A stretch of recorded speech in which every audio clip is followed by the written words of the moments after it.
pour Noël, j'ai reçu une tasse qui disait « J'ai atteint mon apogée dans l'utérus ». Ma sœur a reçu une voiture neuve.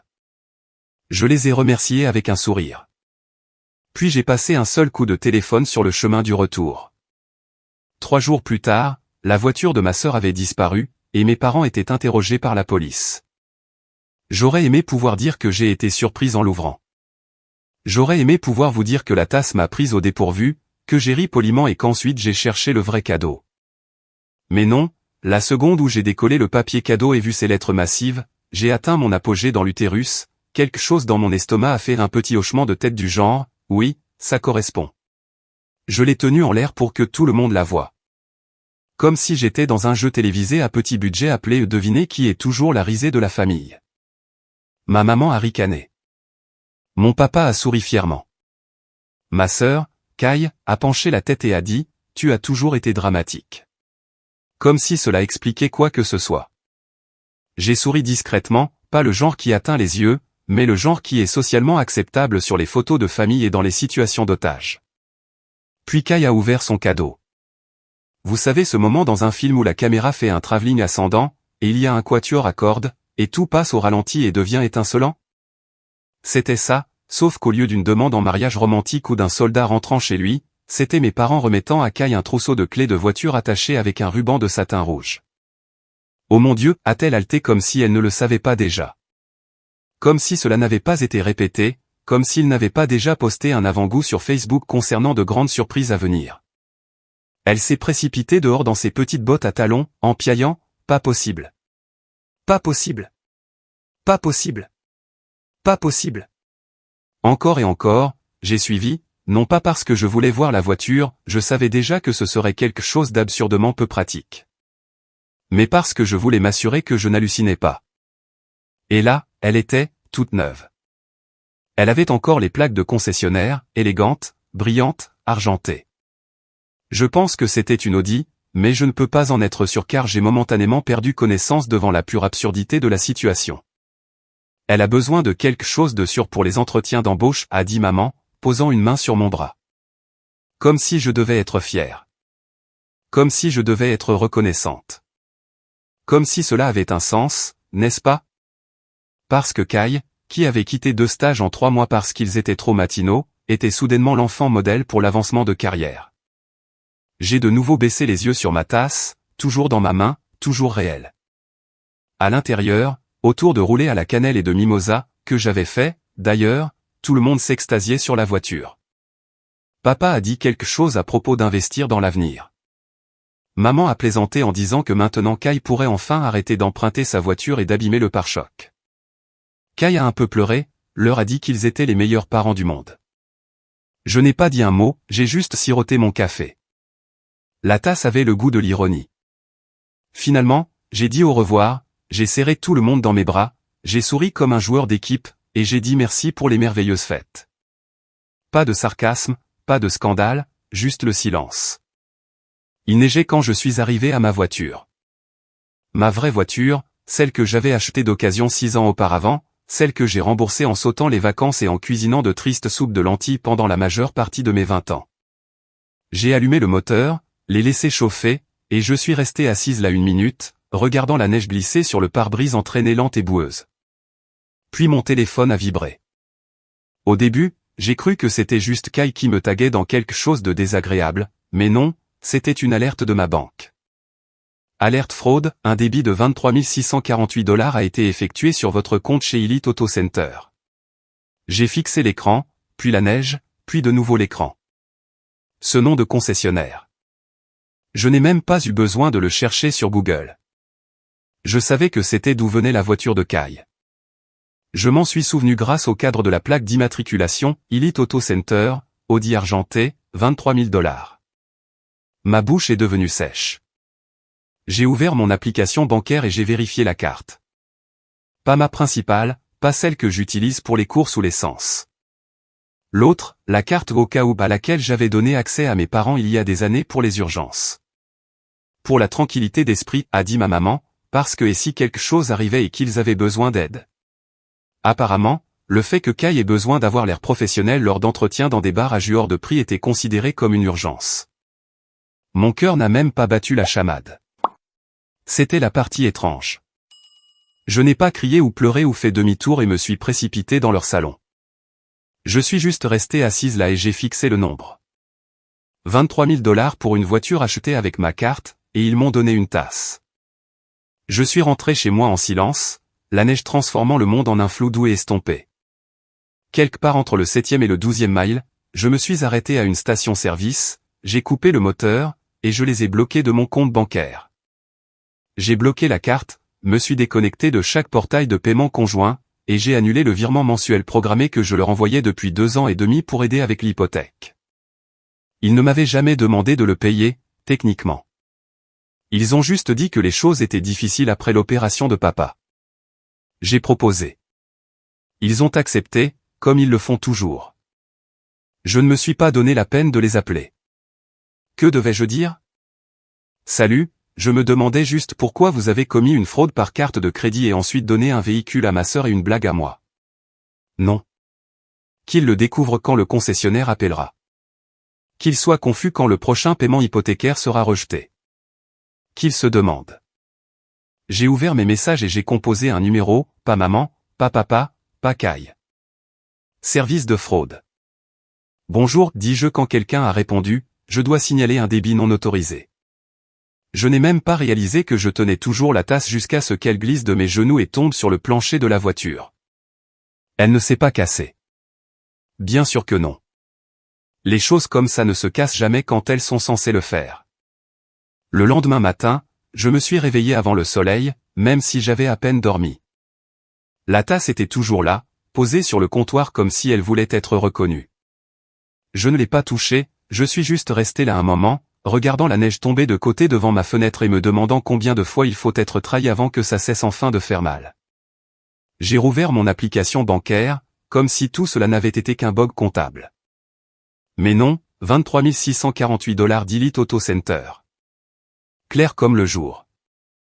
Police en gras. Aucune excuse.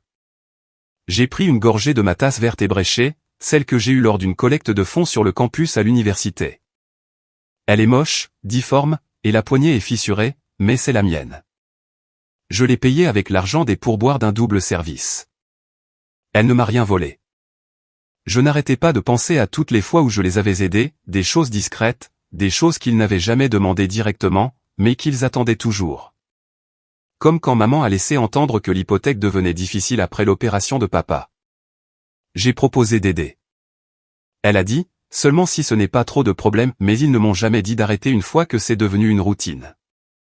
600 $ chaque mois, attends, comme une horloge. J'ai payé les amendes de stationnement de Kai une fois aussi. C'était à l'époque où elle avait encore son ancienne voiture, celle dont elle n'a jamais pris soin jusqu'à ce qu'elle tombe complètement en panne. Elle avait oublié les amendes et pleuré quand son immatriculation a été signalée. Elle a dit que ça gâchait sa vie.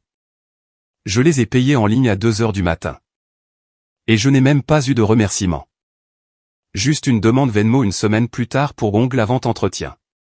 J'ai pensé à les appeler, à leur dire qu'ils avaient 24 heures pour rendre la voiture, mais je savais exactement comment cela se passerait. Maman aurait les larmes aux yeux. Papa dirait quelque chose de neutre du genre, calmons-nous tous. Kai agirait à la fois confus et offensé. Non merci. Au lieu de cela, je me suis habillé, j'ai pris mon manteau et j'ai conduit.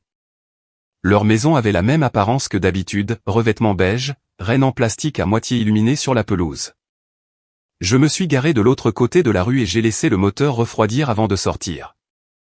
Mes mains étaient stables, mais quelque chose dans ma poitrine était aigu. Maman a ouvert la porte dans sa robe de chambre de Noël. Oh. Elle a cligné des yeux. Sabrina, je ne m'attendais pas à. Je sais que vous avez utilisé ma carte de crédit, dis-je. Juste comme ça. Pas de bavardage, pas de câlin, juste la vérité en face. Elle est devenue pâle un instant, puis a souri comme si nous jouions une pièce de théâtre ensemble, et que j'avais gaffé ma réplique. Entrez. Il gèle. Je suis entré. Le salon sentait encore le pain et le pain d'épices. Il y avait des morceaux de papier cadeau sur le sol. Le nœud des clés de voiture de Kai était collé sur le côté de la cheminée. Papa était sur le canapé, lisant le journal comme n'importe quel autre matin. Tout va bien? A-t-il demandé, sans lever les yeux. Vous avez utilisé ma carte d'urgence pour acheter une voiture à Kay, dis-je. 23 000 $. Cela a attiré son attention. Il a regardé maman, qui lui a jeté un regard du genre, je gère. Puis elle s'est tournée vers moi. Eh bien, ma chérie, a-t-elle commencé. Et je jure devant Dieu, si elle avait dit, ce n'est pas ce que ça a l'air, j'aurais pu jeter la tasse à travers leur baie vitrée. Kay avait vraiment besoin de quelque chose de fiable pour les entretiens. Tu sais à quel point le système de bus est mauvais ici. J'ai ri assez fort pour faire tressaillir papa. C'est votre explication? Vous m'avez volé parce que Kay n'aime pas les transports en commun. Ce n'est pas du vol, a dit papa, levant une main. Vous nous avez donné accès à cette carte pour les urgences, ai-je répliqué. Pas pour les berlines de luxe. Ne sois pas dramatique, a dit maman. Tu gagnes bien ta vie. Nous ne pensions pas que ce serait grave. Vous ne pensiez pas que ce serait grave de dépenser 23 000 $ de mon argent? Il y a eu une pause. Cette pause familiale inconfortable où tout le monde veut dire quelque chose, mais personne ne veut être le premier. Puis, bien sûr, est arrivée la vedette du spectacle. Kay est entrée. Elle portait des pantoufles moelleuses et un visage entièrement maquillé. Elle tenait un grand café glacé dans une main et son téléphone dans l'autre. « Qu'est-ce qui se passe ?» a-t-elle demandé, me regardant comme si j'étais entré avec un mandat. « Elle est contrariée à propos de la voiture » a dit maman doucement. Kay a levé les yeux au ciel si fort que je pouvais l'entendre. « Oh mon Dieu, Sabrina, vraiment? Tu es en colère à cause de ça? Tu gagnes 6 chiffres et tu vis seule. Ce n'est pas comme si tu souffrais. Vous avez utilisé ma carte sans permission, dis-je. C'est ce qu'on appelle la fraude. Elle a ri. Tu es si coincé. C'est exactement pourquoi tu es toujours célibataire. Tu agis comme si l'argent était de l'amour ou quelque chose comme ça. Je me suis tourné vers mes parents. Vous pouvez rendre la voiture aujourd'hui ou me rembourser intégralement. Sinon, je déposerai un rapport de police. Maman avait l'air horrifiée. Tu nous fais ça pour une voiture? Papa avait l'air fatigué, plus vieux qu'hier. C'est Noël, a chuchoté maman, comme si la date était un bouclier contre la responsabilité. Vous ne m'avez même pas fait de vrai cadeau, dis-je. Vous m'avez donné une blague, puis avez utilisé mon argent pour lui donner une voiture. J'ai attendu. Personne n'a parlé. Puis je l'ai dit. La carte est déjà bloquée. La banque est au courant, et j'ai annulé les virements mensuels. Vous devrez vous débrouiller seul pour l'hypothèque. Cela a frappé fort. Maman a halté comme si je l'avais giflé. Tu nous punis? Non, dis-je. Je me choisis enfin. Je suis sorti avant que quiconque puisse pleurer ou crier ou lancer une phrase sentimentale sur la famille. Je les avais toutes entendues auparavant. La famille, c'est le sacrifice. La famille passe avant tout. La famille, c'est tout. Ce qu'ils n'ont jamais dit, mais toujours voulu dire, était, la famille, c'est tout jusqu'à ce que cela incommode Kay. Je n'ai pas claqué la porte. Je ne leur devais pas autant d'énergie. Quand je suis remonté dans ma voiture, je me suis assise un instant, les mains sur le volant. Mon téléphone a vibré. Nouveau message de la banque, confirmation de rapport de fraude. J'ai souri. Ce n'était pas un sourire joyeux, mais il était réel. Il s'avère que je n'ai pas atteint mon apogée dans l'utérus. Je n'avais juste pas encore commencé à grimper. Je ne m'attendais pas à me sentir mieux, mais c'était le cas, pas joyeuse, juste stable. Après tout ce qui s'était passé chez eux, il ne restait pas grand-chose à dire. Il y avait seulement ce qui devait être fait. Je me suis assise avec une tasse de café et j'ai ouvert mon téléphone. J'ai fait défiler les anciens messages jusqu'à ce que je trouve celui que j'avais envoyé à ma maman il y a 3 ans quand je lui avais donné la carte de crédit d'urgence. J'ai fait une capture d'écran. Puis j'ai téléchargé le relevé de carte de crédit, celui avec le débit de 23 648 $ à Elite Auto Center, et j'ai enregistré la photo de Kay debout devant la voiture argentée avec un ruban rouge. Je l'avais prise à Noël sans réfléchir, maintenant c'était une preuve. J'ai appelé la ligne non urgente du service de police local et j'ai demandé comment signaler une fraude financière. Une femme m'a transféré à un agent. J'ai tout expliqué calmement, clairement, que j'avais donné à mes parents une carte de crédit uniquement pour les urgences, que je n'avais pas autorisé l'achat, que j'avais des preuves écrites et des documents. Il m'a demandé si j'étais prête à l'envoyer. J'ai dit oui. Il m'a donné un numéro de rapport et une adresse email. J'ai tout envoyé cet après-midi-là. Pas de drame, pas de cris, juste des faits. Je ne faisais pas cela pour les blesser, je le faisais parce qu'ils ont dépassé les bornes, et j'ai finalement décidé d'arrêter de faire semblant qu'ils ne l'avaient pas fait. 3 jours plus tard, les conséquences ont commencé. Le premier signe est venu d'un texte de Kai, « Tu es incroyable ». Quelques heures plus tard, elle a posté une vidéo sur ses réseaux sociaux. Sa voiture, techniquement celle qui m'avait été facturée, était en train d'être remorquée de l'allée. Elle n'a pas dit grand-chose, elle a juste filmé et fixé la caméra comme si quelqu'un l'avait volée. La légende disait, « Certaines personnes ne supportent pas de vous voir avancer ». Elle m'y a tagué. Je l'ai regardé une fois, puis j'ai fermé l'application. Plus tard ce jour-là, quelqu'un m'a envoyé un message privé. Nous nous étions rencontrés 1 ou 2 fois, une des vieilles amies de lycée de Kai. Elle a dit qu'elle n'était pas surprise et que Kai avait une longue histoire de profiter des gens. Ce n'était pas destiné à me réconforter, mais j'ai apprécié l'honnêteté. Le lendemain matin, j'ai reçu un message vocal de ma maman. Sa voix tremblait. Il y avait des policiers à la porte aujourd'hui. Ils ont dit qu'il y avait un rapport contre nous pour fraude. Sabrina, comment as-tu pu? Tu déchires cette famille. Ce n'est pas ce que nous sommes. Je n'ai pas enregistré le message. Mon papa a envoyé un court texte plus tard cet après-midi-là, cela est allé trop loin. Nous devons parler. Je n'ai pas répondu à cela non plus. En soirée, la famille élargie a commencé à intervenir. D'abord, un message de groupe de ma tante Diane, « As-tu sérieusement appelé la police pour ta propre mère ?» J'ai répondu avec une phrase, « Elle a utilisé ma carte de crédit sans permission. » Je l'ai signalé. Personne n'a rien dit après ça. Le silence n'était pas surprenant, il était juste plus fort que d'habitude. Au fil des jours, les choses ont commencé à se défaire pour Kai aussi. Elle prévoyait de commencer un nouveau stage en janvier, quelque chose qu'un ami de papa avait arrangé pour elle. Sans voiture, elle ne pouvait pas s'y rendre. Elle a manqué les premiers jours, et ils l'ont renvoyée. Elle s'est plainte en ligne, a dit que j'avais ruiné sa vie, que j'étais jalouse, amère et cruelle. Elle a omis la partie où elle avait dépensé mon argent sans demander. Pendant ce temps, j'ai reçu une alerte de mon ancienne banque, une tentative de connexion au portail hypothécaire partagé avait été faite, probablement par ma maman. Il était déjà fermé. Elle n'aurait vu qu'une erreur de connexion. Quelques semaines plus tard, quelqu'un m'a transféré un lien d'annonce. Leur maison était à vendre par le propriétaire. Les photos étaient mal éclairées, prises avec leur téléphone. J'ai reconnu le salon, le même où ils avaient remis à Kai les clés de voiture et m'avaient donné une tasse. J'ai cliqué sur chaque image. Je ne me sentais pas suffisante. Je ne me sentais pas satisfaite. Je me sentais épuisé, d'expliquer, d'essayer, d'être utile seulement quand cela les arrangeait. Je n'avais pas eu de leurs nouvelles depuis le message vocal et le texte.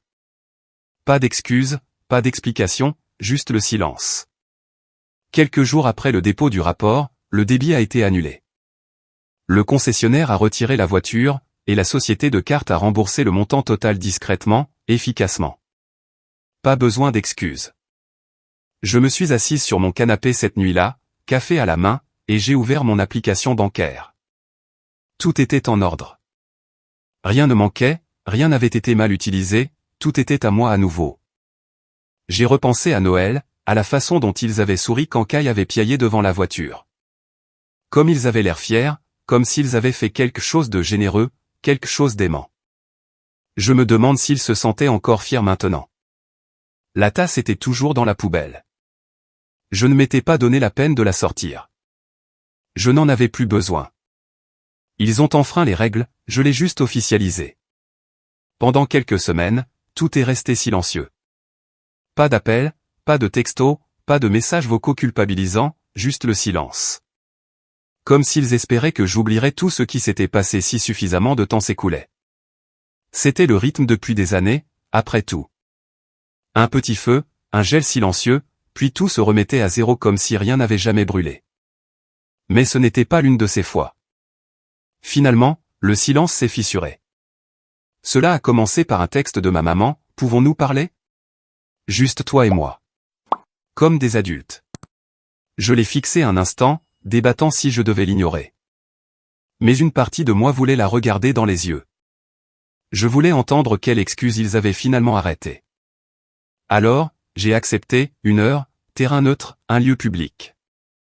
Nous nous sommes rencontrés dans un café près de mon appartement. Pas leur genre d'endroit habituel, pas de cabine, pas de menu dégoulinant de sirop, juste des tables propres, du café noir, et pas assez d'intimité pour faire un scandale, ce qui est probablement pourquoi elle l'a choisi. Elle est arrivée la première, seule. Pas de caille. Papa est resté dans la voiture, a-t-elle dit, trop fatiguée pour entrer. Bien sûr, elle m'a serré dans ses bras. Je ne lui ai pas rendu son étreinte. Elle n'a pas semblé surprise. Nous nous sommes assises. Elle tripotait son alliance pendant que je sirotais mon café et attendais que le spectacle commence. J'ai eu le temps de réfléchir, a-t-elle dit à propos de tout. J'ai hoché la tête. Je ne l'ai pas aidée. Je n'ai pas comblé le silence. Elle a souri d'un air contraint, puis a commencé, nous étions sous pression, Sabrina. Ton père a été stressé. Kai a été perdu. Nous ne voulions pas te blesser. Bien sûr que non. Ils ne veulent jamais blesser personne, cela arrive juste encore et encore. Je pense juste, a-t-elle continué, que tu as tellement de succès maintenant. Tu as toujours été responsable. Je pensais que tu comprendrais peut-être. C'était ça, le voyage de culpabilisation enveloppé de compliments. Il ne pouvait pas se permettre d'être décent, mais je pouvais me permettre d'être exploité. Et maintenant, a-t-elle ajouté, baissant la voix, nous essayons de vendre la maison, mais cela prend plus de temps que nous le pensions. Nous sommes en retard sur quelques points. Elle m'a regardé attentivement, comme un joueur d'échecs essayant de lire le plateau. Si tu pouvais juste aider avec l'hypothèque quelques mois de plus, juste jusqu'à ce que les choses se stabilisent. J'ai posé ma tasse. Non. Son sourire a vacillé. Je n'avais pas fini. Tu n'en avais pas besoin. Elle a cligné des yeux. Alors, tu vas vraiment laisser tes parents perdre leur maison. Je me suis légèrement penché en avant, calme et clair. Vous m'avez utilisé comme une banque, dis-je. Les banques ont des conditions. Vous les avez enfreintes. Cela a fait mouche. Elle a cligné des yeux de nouveau, cette fois plus lentement. Nous étions désespérés. Non, dis-je, vous vous sentiez en droit. Il y a une différence. Elle s'est rasseoir, l'air plus petite maintenant, pas fragile, juste dégonflée, comme si l'air était finalement sorti de la performance. La conversation s'est terminée quelques minutes plus tard avec elle disant qu'elle espérait que le temps arrangerait les choses. Je n'ai pas exprimé de désaccord. Je n'ai juste pas dit de quel temps elle parlait. Je suis rentré à la maison avec le même silence qui m'avait suivi toute l'année, mais cette fois-ci, il n'était pas lourd. Il était propre, comme un espace fraîchement balayé. 2 jours plus tard, j'ai reçu un message de ma cousine, une capture d'écran d'une discussion de groupe où je n'étais pas. Elle disait, c'est dégoûtant ce que Sabrina a fait. Appelez la police. C'était un malentendu. Et maintenant nos parents se débattent pour survivre. Tout cela pour une erreur. C'était donc le nouveau récit, pas de fraude, pas de vol, juste une petite gaffe avec un véhicule de luxe. Je n'ai pas répondu. J'ai juste transféré le message à ma cousine avec 3 pièces jointes, le relevé de carte de crédit, le texte que j'avais envoyé il y a des années décrivant les conditions de la carte, et la confirmation du rapport de police. C'était tout. Pas de légende, pas d'explication. Elle ne m'a plus envoyé de message. Kai est apparu en ligne quelques jours plus tard, nouvelle photo, nouvelle légende. Le ton avait changé. Maintenant, c'était des citations vagues sur la trahison et la famille qui n'aident que quand tu es utile. Bien sûr. Je ne me suis pas donné la peine de répondre. Je n'étais plus intéressé à changer la vie de qui que ce soit. Les gens qui comptaient sauraient, ou pas. De toute façon, ce n'était pas à moi de régler ça. Finalement, la maison a fini par se vendre, pas pour ce qu'ils voulaient, probablement, mais suffisamment pour échapper à la saisie. Quelqu'un m'a envoyé le lien d'annonce. Je n'ai pas cliqué dessus. Je n'avais pas besoin de voir mon enfant s'emballer comme des mètres carrés et du potentiel. Ils ont déménagé dans un endroit plus petit de l'autre côté de la ville. Je le sais parce que maman a envoyé un email pour mettre à jour son adresse au cas où les choses changeraient. Je n'ai pas répondu. Je n'étais pas en colère. Je n'étais pas amer. J'étais juste épuisé. Un matin, j'ai nettoyé le tiroir de la cuisine où je garde des bric-à-brac, menus de plats à emporter, vieilles cartes d'anniversaire, clés de choses que je ne possède plus. Tout au fond se trouvait la facture pliée de cette facture de carte de crédit de décembre. Je l'ai déchiquetée lentement, soigneusement, comme un rituel de clôture. Il disait que j'étais la forte, que je n'avais pas besoin d'autant, que je pouvais l'encaisser. Ce qu'il voulait dire, c'était « tu es plus facile à ignorer ». Ils m'ont appris à être silencieuse. Il s'avère que j'attendais juste le bon moment pour parler. Alors maintenant vous savez ce qui s'est passé. Certaines personnes disent que je suis allé trop loin. D'autres disent que je n'ai pas été assez loin. Je n'ai pas fait de scandale. Je n'ai pas crié. Je n'ai pas claqué les portes ni coupé les ponts. J'ai juste fait respecter la limite qu'ils ne pensaient jamais que je tracerais. Mais qu'en pensez-vous? Ai-je eu tort d'appeler la police, de signaler la fraude, de partir? Ou était-ce la première bonne chose que j'ai faite depuis longtemps? Quoi qu'il en soit, merci d'avoir écouté. Et si vous voulez entendre plus d'histoires comme celle-ci, honnêtes, désordonnées, humaines, n'hésitez pas à vous abonner.